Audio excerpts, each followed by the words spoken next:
Radio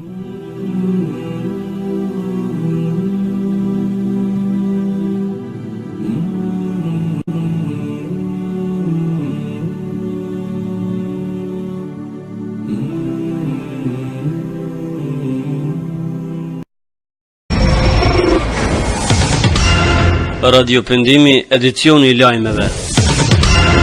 Përshëndetje të nderuar dëgjues, ky është edicioni qendror I lajmeve I orës 16 në Radio Pendim. Lajmet nga Kosova. 50 prokurorë për të ruajtur votën. Janë 50 prokurorë dhe po aq e më shumë policë hetues në të gjithë Kosovën që në ditën e zgjedhjeve lokale në Kosovë do të qëndron kujdestar me qëllim të proceditimit të çdo parregullësie që mund të ndodhë në zgjedhjet e sivjetme. Prokurorët do të qëndrojnë në zyrat e tyre në qytetet ku ekzistojnë prokurori themelor, ndërsa në ato vende ku prokuroria nuk ka objekt, prokurorët do të qëndrojnë në stacionet policore, ku në bashkëpunim me hetuesit e policisë së Kosovës do të jenë mbrojtjet e votës së lirë të qytetarëve. Në një bisedë për zërin, koordinatori nacionali për zgjedhjet 2003, Laura Pula, shëron detajet e planit të institucioneve të drejtësisë me qëllim që të mbrojë votën, që të mos lejon manipulimet e votave e që të punojnë për të parandaluar keqpërdorimin atë ditë. I tërë ky plan për të ruajtur votën është bërë duke pasur parasysh parregullësitë e zgjedhjeve të kaluara e për të cilat prokuroria është marrë me pasojat. Ismaili nuk falen borxhet e Kekut. Ministri I Zhvillimit Ekonomik Fadil Ismaili ka mohuar zërat se qeveria e Kosovës do t'u afalë serbëve borxhen ndaj Kekut. Ai për të kënë ka deklaruar se qeveria e Kosovës se ka ndërmend t'i afalë askujt borxhet që ka ndaj Kekut. Deklaratat e Ismailit vijnë pas disa pohimeve se qeveria e Kosovës ka vendosur t'u afalë qytetarëve serb borxhin prej 125 milion eurosh që janë kanë Kekut. Qeveria nuk ka marrë kurfar vendimi për faljen e borxheve për asnjë qytetar. Me këtë çështje tashëtutja do të merret Keci, ka deklaruar ministri Ismaili. Lajmet nga Shqipëria.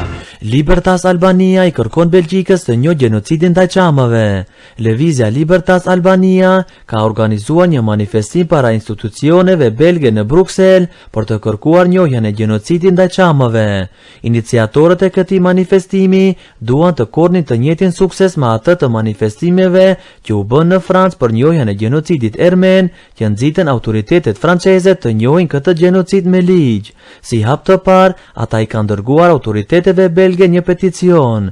Kjo iniciativë duke e domosdoshme për lëvizjen Libertas Albania, pasi sipas saj autoritetet shqiptare janë të paafta për të ngritur këtë çështje në nivelin evropian.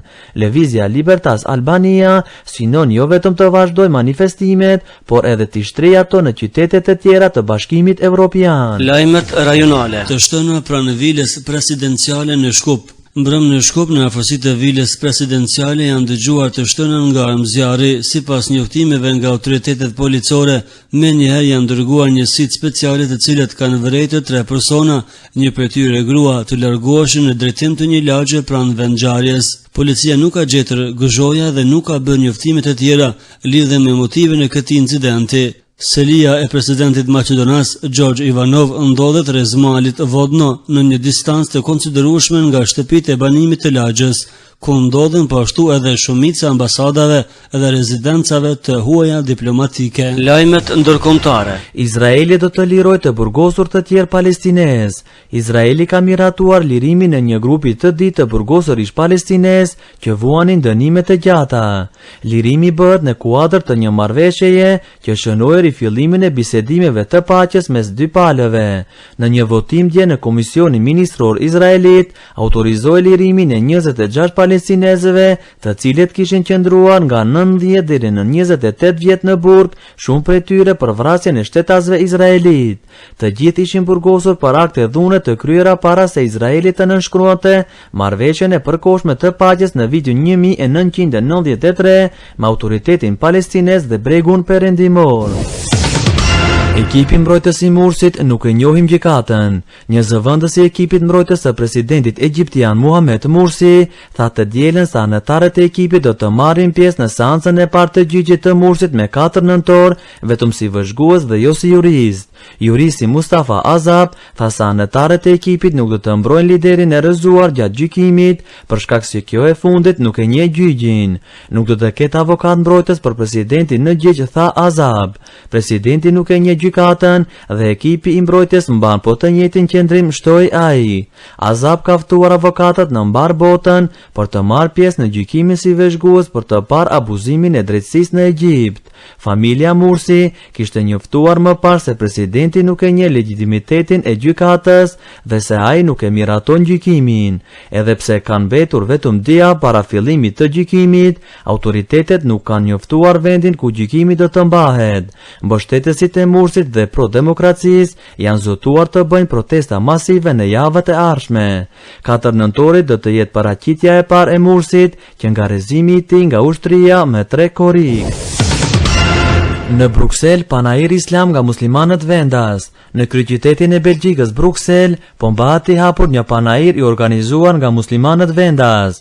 Panairi ka tërhequr mijëra vizitor dhe ekspozon aspekte të ndryshme të jetës dhe kulturës islame, si rrobat, aksesorët, ushqimet halal dhe kozmetika natyrale. Por e veçanta e këtij panairi ishte lëvizja araba, një lëvizje qytetare që proteston kundër mbështetjes ushtarak në Egjipt dhe pro rezistencës kundër regjimit brutal në Siri. Kjo lëvizje prezentoi logon e saj dhe shpërndau fletushka informuese lidhur me kauzën barbotërore Raba.